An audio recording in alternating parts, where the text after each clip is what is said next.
તકલીફ પડે ત્યારે પોલીસને જ ફોન કરવો પડે કે ભાઈ તમે ક્યાં છો, આવો ને મને મારે એમ છે. આ વિડીયો ખાસ એવી લુખ્ખી તીડીઓ માટે જે પોલીસવાળાને કોમેન્ટ બોક્સમાં ગાળ્યો લખે કે ભાઈ લુખ્ખા, રિશ્વતખોર, ગુંડારાજ.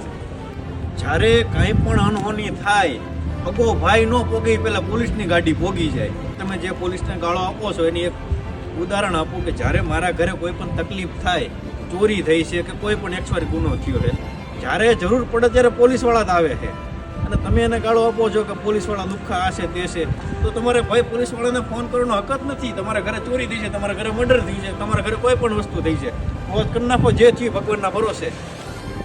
શું કામ તમે પોલીસને યાદ કરો છો? એક તો પોલીસનું તમારે કામે પડે છે અને પોલીસને તમારે ગાળોય આપવી છે. બે મોટા ભાઈ ભેગું ન થાય છે ને બધા પોલીસવાળા રિશ્વત લેશે એવું નથી. કોઈ એક તમને એવો જડે, આપણું ગામ હોય ને, આપણું ગામમાં એકાદો તો ઉકળો હોય જ તે. એમ બધા પોલીસવાળા સરખા નથી હોતા, બધા કોઈ રિશ્વતખોર નથી હોતા મોટા ભાઈ. એટલે એવો વિચાર કરો, એક વિચાર કરો કે આપણા દેશમાં પોલીસ અથવા આર્મી ન હોત તો આપણી બહેનો દીકરીઓ કેટલી સુરક્ષિત હોત અને આપણે કેટલા સુરક્ષિત હોત. બધાને ગુંડારાજમાં જવું છે. સવારમાં 5 કિલોમીટર દોડાતું નથી બટા. હાલો આપણે સ્વીકારી લઈ કે પોલીસવાળા રિશ્વત લે છે, પોલીસવાળા તમારી આગળથી હપ્તા લે છે.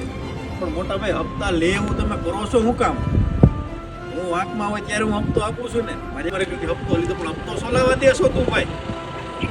તને હમ દેશે પોલીસવાળા. હા, અમે રોડે રખડવી છે, અમને કેમ કોઈને હપ્તો નથી આપતા?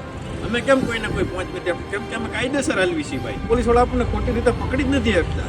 અમે ખુદ વાંકમાં હોય ને પાછા બીજા ઉપર ઢોળે કે ભાઈ મારી આગળ એટલા રૂપિયા લીધા પણ તો લાયસન્સ બનાવી નહીં. પોલીસવાળાને એવા લોકો જ ગાળ્યું દેશે જેનાથી 5 કિલોમીટર રનિંગ અમથું નથી પૂરું થતું, એવા લોકો ગાળ્યું દેશે. ને બીજી કે જેની હેસિયત નથી પોલીસની ભરતી પાસ કરવાની, એવા લોકો જ ગાળું બોલશે. એને ખબર છે ને, જે એજ્યુકેટેડ માણસ છે એને ખબર છે કે ભાઈ ભરતી કઈ રીતે પાસ થાય.